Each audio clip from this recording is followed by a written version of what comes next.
Entonces, con el número 1, aquí tengo a Rodrigo en la lista. ¿A quién le va a hacer la pregunta, Rodrigo? A Salvador Barragán.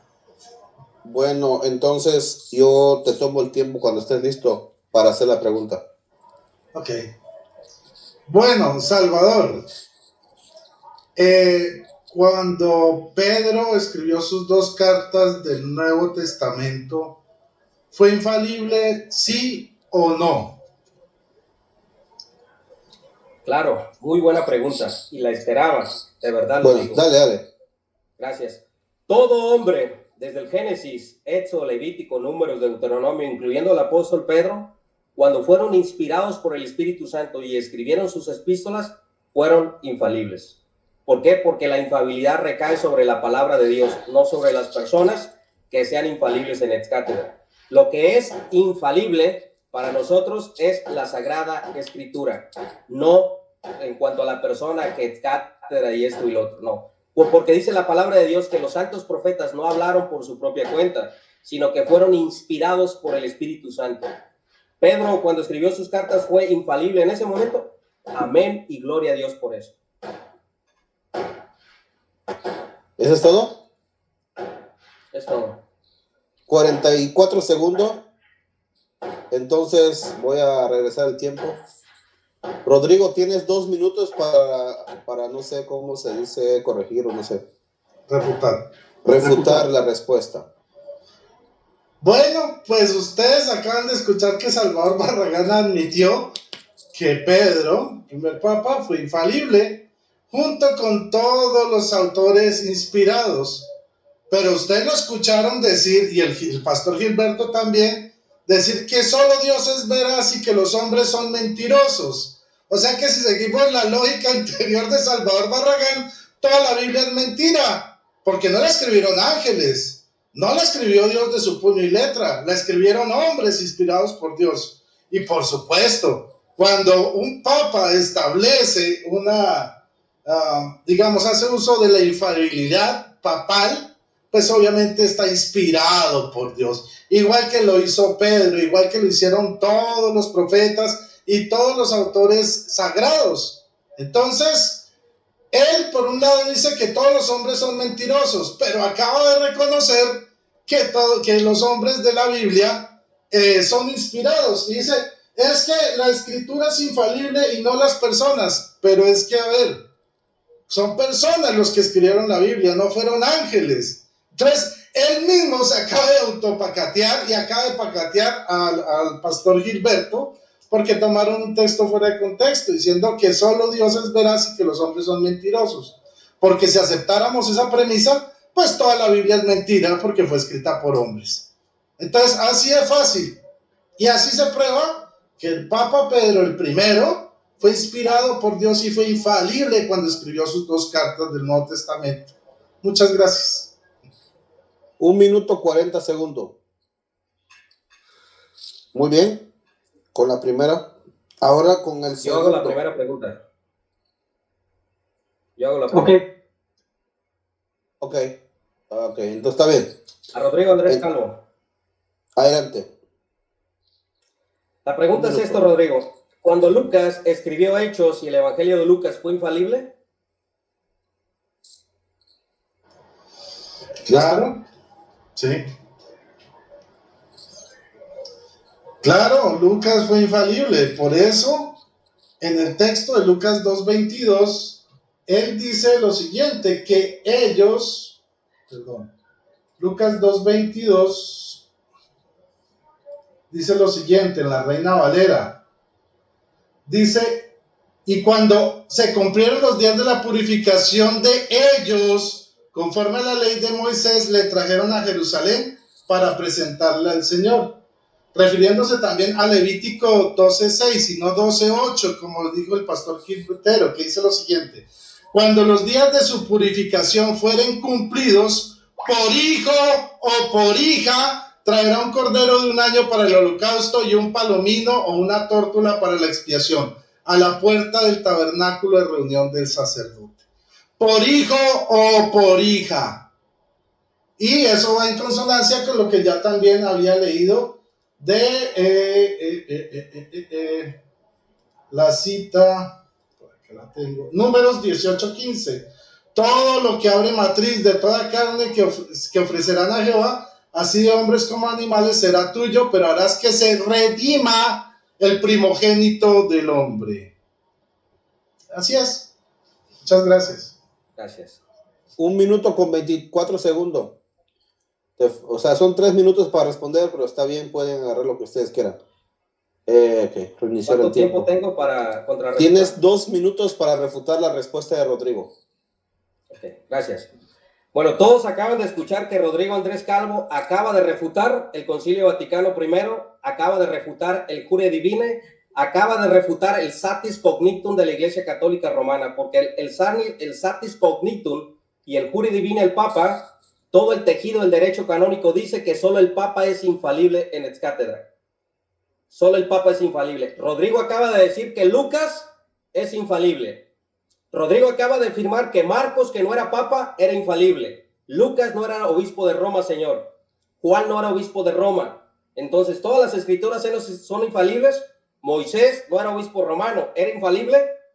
Lucas no era obispo romano. Entonces, también tendría que hablar de la sucesión de Lucas y decir que el sucesor de Lucas es infalible. Decir que el sucesor de Juan es infalible. Decir que el sucesor de Marcos es infalible. Decir que el sucesor de Santiago es infalible. Decir que los sucesores de los escritores sagrados son infalibles, pero la Iglesia Católica no lo dice. ¿Por qué? Porque no le conviene.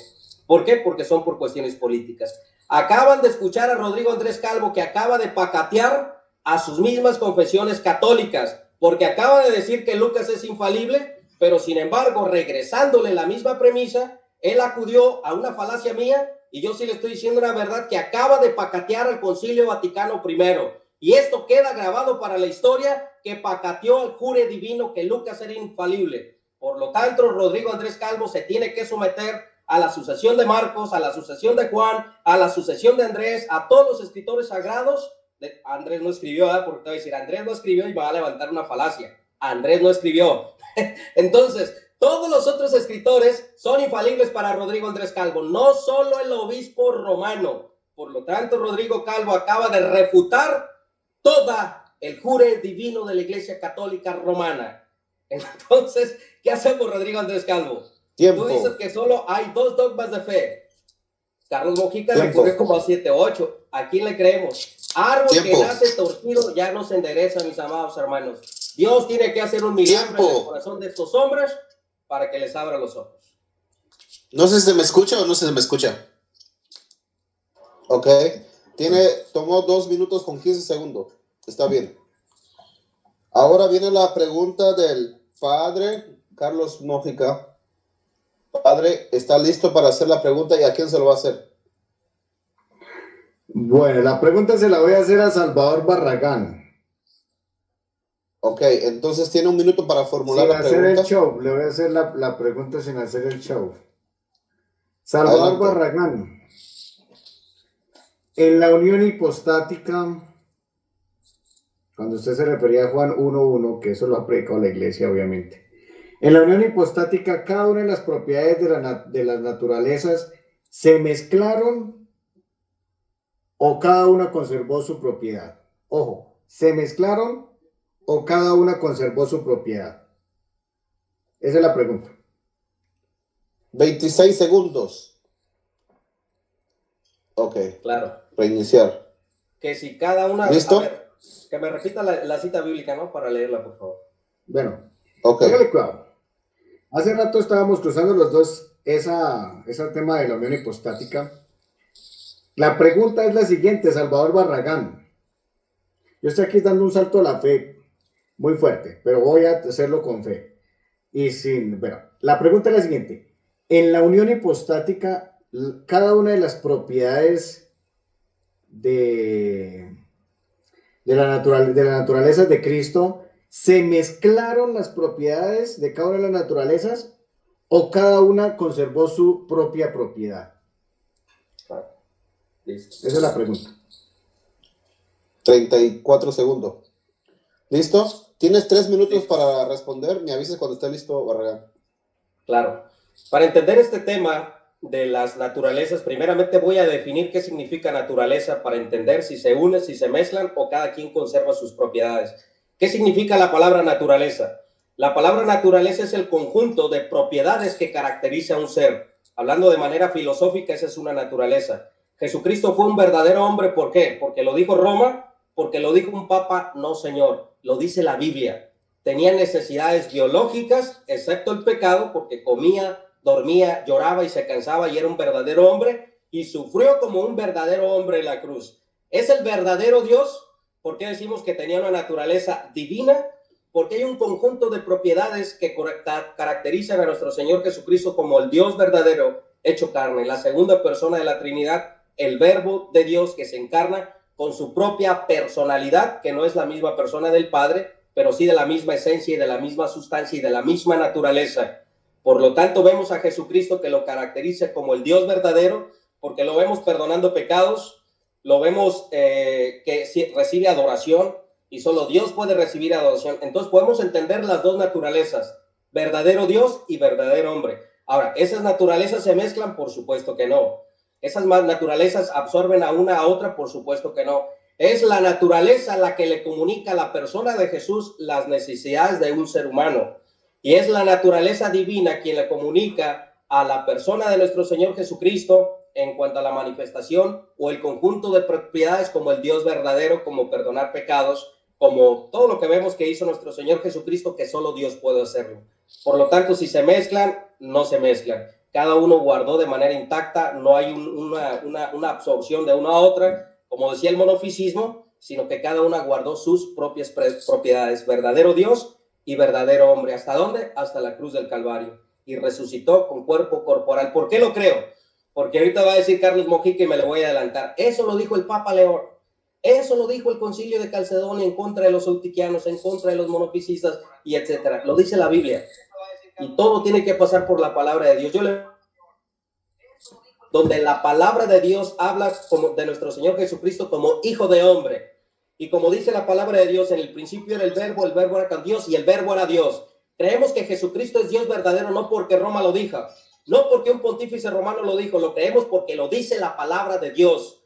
Creemos que es un verdadero hombre porque el antiguo Mesías iba a ser rey, iba a ser hombre, iba a ser siervo y iba a ser Dios. Las 4 características del Antiguo Testamento que apuntaban al Mesías se cumplen y cada uno de los evangelios, Mateo rey, Marcos verdadero hombre, Lucas el siervo y vemos a Juan que nos presenta a Cristo como Dios. Infinidad de textos bíblicos que nos hablan acerca de nuestro Señor Jesucristo en cuanto a las dos naturalezas. Creo que es todo lo que tengo que decir. Tiempo. Muchísimas gracias por la respuesta. Ahora, Pater tiene 2 minutos para refutar la respuesta. ¿Por qué no enciende la cámara? Tal vez porque me parece por respeto. Sí, eso, muy bien. Sí. Eso es humildad, vea. Ok. A ver, listo. 2 minutos. Bueno, fíjense que Salvador Barragán acaba de refutar la sola escritura. No tuve problema. Y fíjense que Salvador, bueno, entonces apáguela. Salvador Barragán acaba de refutar la sola escritura y acaba de darnos la razón sobre la infalibilidad papal, porque en ninguna parte de la Biblia dice que las dos propiedades, las dos naturalezas en Cristo, en ninguna parte de la Biblia dice que se mezclaron, ni en ninguna parte de la Biblia dice que cada una conservó su propiedad. Eso no lo dice en ninguna parte de la Biblia. Eso lo dijo el Papa León I en esa carta. Mire, eso está en el Denzinger sobre la encarnación. El Papa León I, el Magno, en la carta dogmática Lexis Dilectionis Tue a Flaviano, dice: quedando pues a salvo la propiedad de una y otra naturaleza, y uniéndose ambas en una sola persona, la humildad fue recibida por la majestad, la flaqueza por la fuerza, la mortalidad por la eternidad, y para pagar la deuda de nuestra raza, la naturaleza inviolable se unió. Vea, él lo acabo de decir hace un rato, se unió a la naturaleza apacible. Y Salvador Barragán leyó el Concilio de Calcedonia. Usted estaba leyendo el Concilio de Calcedonia, Salvador Barragán. Entonces acá usted nos está dando la razón con la infalibilidad papal, porque el Papa fue el que definió, el Papa León I fue el que realmente definió que en la unión hipostática cada una de las naturalezas conservan su propia propiedad y que no se mezclan. Usted lo acabó de decir, es decir, Salvador Barragán, Usted, miren, aquí todo el mundo se da cuenta, usted está creyendo en el fondo en la infalibilidad papal sobre la unión hipostática. Y usted mismo lo manifestó, porque eso que usted dice, que no se mezclaron, eso no está en ninguna parte de la Biblia, Salvador Barragán. Que cada una conservó su propiedad, eso no está en ninguna parte de la Biblia. Eso es propio de la infalibilidad papal del Papa San León I, el Magno I. Entonces, Salvador Barragán está creyendo en la infalibilidad papal en cuanto a la unión hipostática, pero él no lo quiere aceptar. Entonces, esa es mi contra-refutación. Tiempo. Muchísimas gracias, Pater. Voy a reiniciar el tiempo. Ahora viene la pregunta del pastor. Pastor, ¿usted a quién le va a hacer la pregunta? Y para tomarle su tiempo. Al presbítero Carlos Mujica. Ok. Tiene un minuto para formular la pregunta. ¿Y está listo? Me avisa. Gracias. Bueno, de acuerdo a una de las dos únicas veces que se ha utilizado la ex cátedra, según Rodrigo Calvo, la Inmaculada Concepción, y por eso está en el tema y por eso está hoy aquí en la mesa. Usted mencionó de que María dio a luz a Jesucristo de una forma milagrosa. O sea, si nosotros probamos que esa dogma, que supuestamente debe ser infalible, tiene un error, entonces nosotros comprobamos de que la infalibilidad papal no existe. ¿Podría usted explicarme cómo es ese milagro de que María no sangró? Porque si para que no cumpla Levítico 12 no tuvo que haber sangrado, es lo que entendí de lo que usted quiso decir, que ella dio a luz de una forma milagrosa. ¿Podría explicarnos, de acuerdo a la dogma y de acuerdo al magisterio de la Iglesia Católica, cómo dio a luz María? Claro. Tiempo. Bueno, muy bien.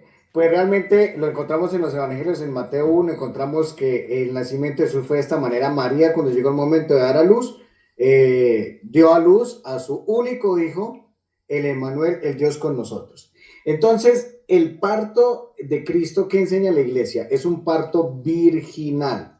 Gilberto Quintero. La Iglesia Católica enseña que el parto de Cristo es un parto virginal.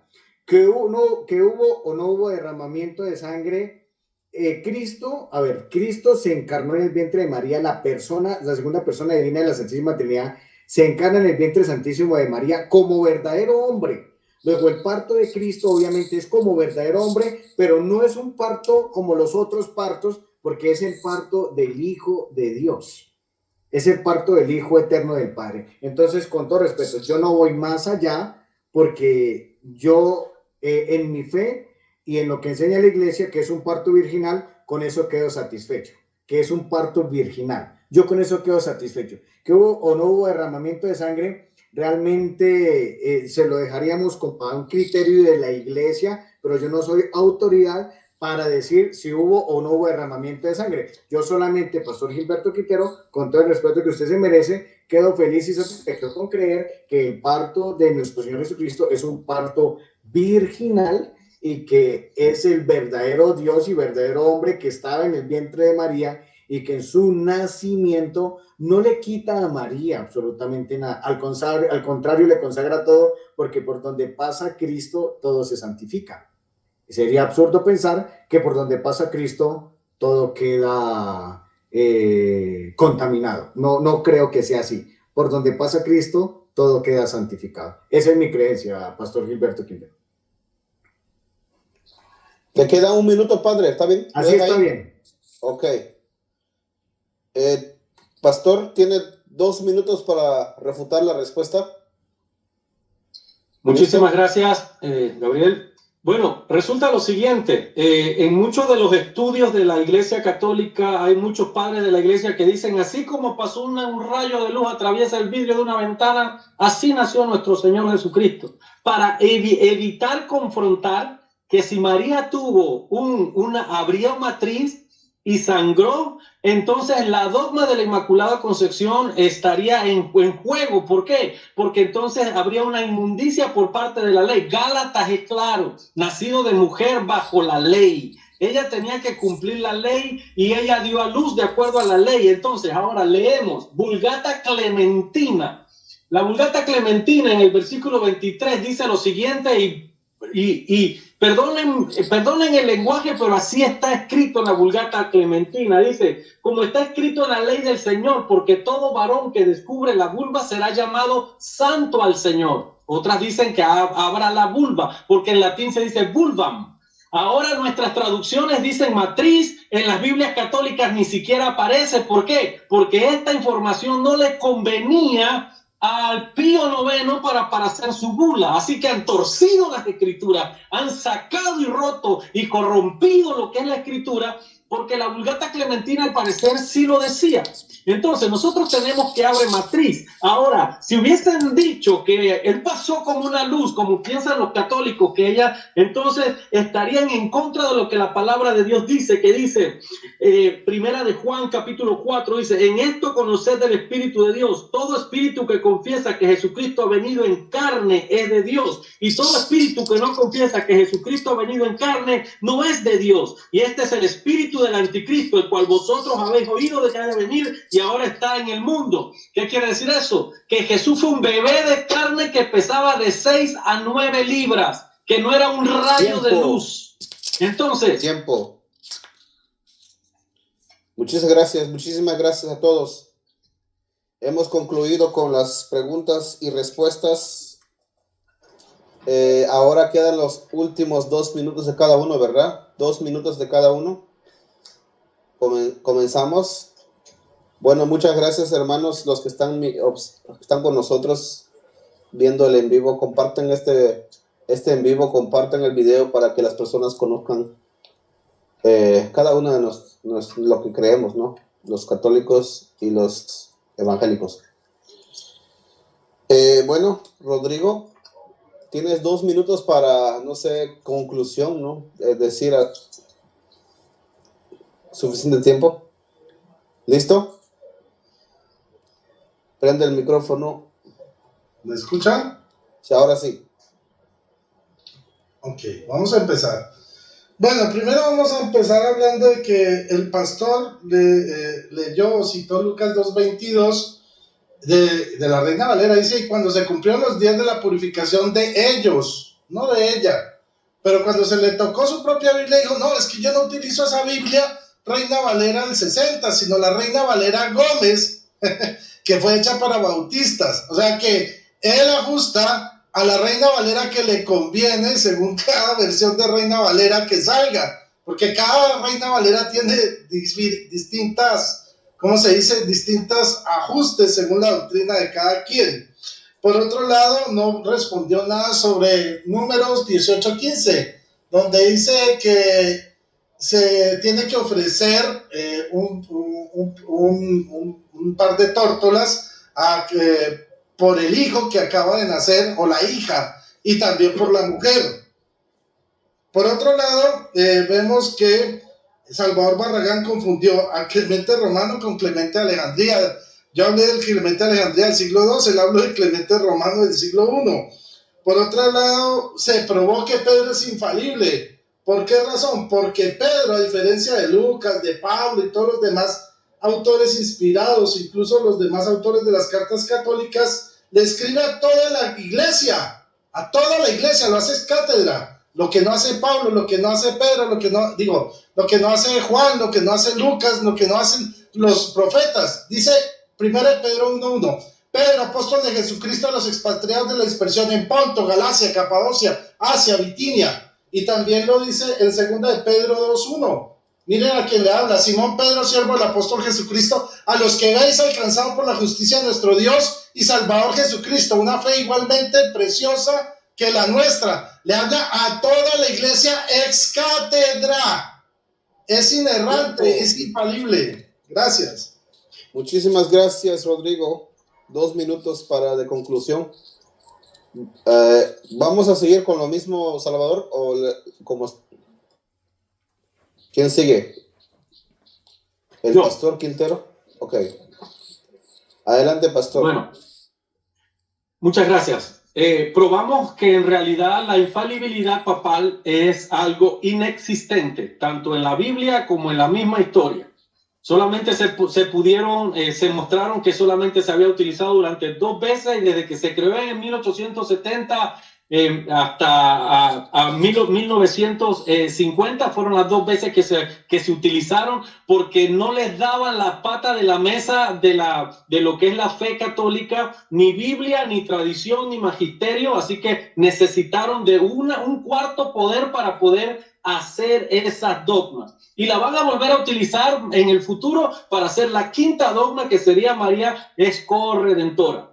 Ahora bien, Rodrigo insiste de que yo leí mi Biblia. No, yo no leí mi Biblia. Yo sí dije, para corregirte, de que mi Biblia es Reina Valera Gómez, porque es 1602 esa traducción. Yo leí la Biblia de ustedes, la Torre Damat, que dice que la purificación de la madre. Vayan a la Torre Damat de 1825, y posteriormente leí también la otra Biblia de ustedes, que es la Vulgata Clementina. Entonces, ¿qué quiere decir esto? Que las Biblias católicas del pasado, 1825 y 1400 y algo, esas Biblias tienen otra cosa que lo que tienen las Biblias católicas de hoy día. ¿Saben por qué? Porque en el año 1854 necesitaban transformar y corregir todas esas Biblias para poder hacer una dogma supuestamente infalible, destruir la Biblia que existía para hacer una dogma. Eso no es infalibilidad. ¿Eso qué es? Eso es corrupción para poder hacer lo que quieren con las escrituras, porque las escrituras no acompañaban eso. Entonces, se hacen corruptos por torcer las escrituras.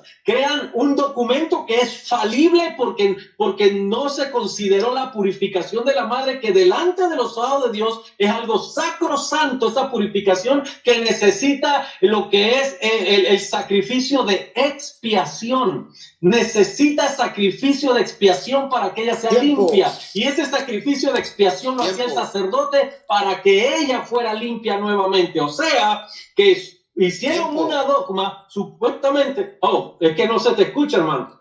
No sé qué pasa con mi no teléfono. Se te escucha, amigo. Yo sí escucho. Oh, sí, ok. Ok, 2 minutos con 20 segundos, está bien. Bueno, seguimos con el padre. Pater, ¿está listo? Sus 2 minutos de conclusión. El show. Dale.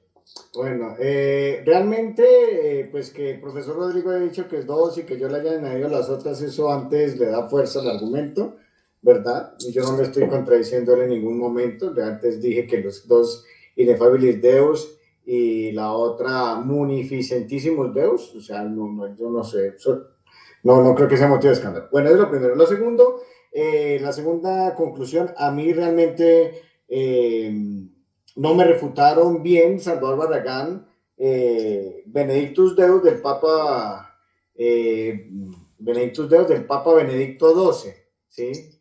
Benedictus Deus del Papa Benedicto XII no me la refutó, porque yo no estaba hablando del juicio final, sino que ahí se definió fue que antes del juicio final hay visión beatífica de los justos que se salvan en el cielo. Porque de no ser así, entonces usted sería adventista, y usted no es adventista, o sea, eso es claro. Entonces él dice que los justos tienen en ese momento visión beatífica antes del juicio final. Eso es lo que está definiendo Benedictus. Dios no estaba diciendo, ay, se inventaron el juicio final. No, amigo, el juicio final eso es mandato divino, eso está en Mateo 25, entonces hay que escuchar bien. Ahora, otra conclusión, realmente yo me veo mucha decepción porque, pues, a ver, primero dijo que fue el Papa Zósimo el que se unió a los pelagianos, y después dijo que Honorio. En fin, ¿cuál de los dos? O sea, realmente ahí uno ponerse a refutar cosas incoherentes, eso es perder el tiempo, ¿cierto? Ahora, pues el tema del Papa Liberio, pues es muy claro, o sea, eso es muy claro, el Papa Liberio en ningún momento se unió a los arrianos, eso es complejo. Ahora, otra conclusión, por ejemplo, ya para decir, en este siglo XXI, el Papa Juan Pablo II define el aborto como la eliminación deliberada y directa, como quiera que se realice, de un ser humano que va desde la fase inicial de su existencia hasta la concepción. O sea, eso es una definición infalible. O sea, esa definición de aborto es infalible, ahí no hay ninguna equivocación ni ningún error, ¿sí? Por ejemplo, el Papa Pablo VI... Tiempo. Muchísimas gracias, Pater. Después les digo cuál es. Perdón, Gracias. el tiempo es muy corto. Ya tenemos 2 horas. Ok, tenemos a Barragán, Salvador. Gracias.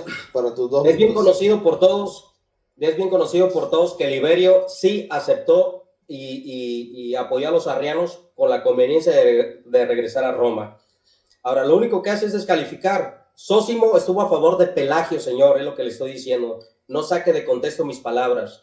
Ahora, cuando nosotros leemos al pontífice romano Honorio, estuvo a favor de los monotelistas, hereje. 3 papas apoyando la herejía. ¿Dónde? En concilios y en sinodos. Ahora, vemos al mismo Cipriano de Cartago que no aprueba y no dice que la unidad de la iglesia haga referencia al apóstol Pedro. Dice que es la unidad de la iglesia es con referente a la misma iglesia y a la comunión de los santos los unos a los otros. Ahora, han quedado refutados en todo y absolutamente en todo lo que les hemos dicho. Ha sido comprobado bíblicamente, históricamente, teológicamente, que el Papa no es infalible y que eso es una blasfemia. Y hemos comprobado históricamente que el Papa lo hicieron infalibles por cuestiones de recuperar las tierras de Roma que les había quitado la Revolución Francesa. Queda comprobado que la infalibilidad papal está hecha a base de documentación falsa. Por eso son un castillo de arena la Iglesia Católica Romana y es un castillo de arena la infalibilidad papal, porque no tiene sustento, porque está hecha a base de falsificaciones del taller de documentación histórica falsificada por los católicos romanos.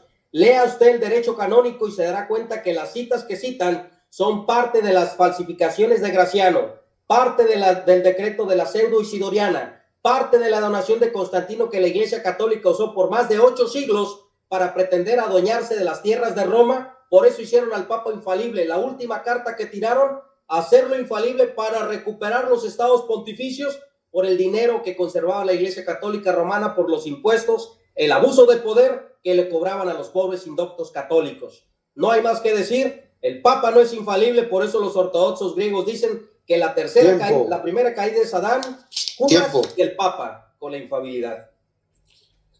Bueno, muchísimas gracias a todos. Gracias por todo el esfuerzo que hacen para exponer su conocimiento y su creencia. Nosotros respetamos a cada uno y por eso que compartimos con ustedes. Bueno, yo soy católico, perdón que hable así, pero entonces ahora nos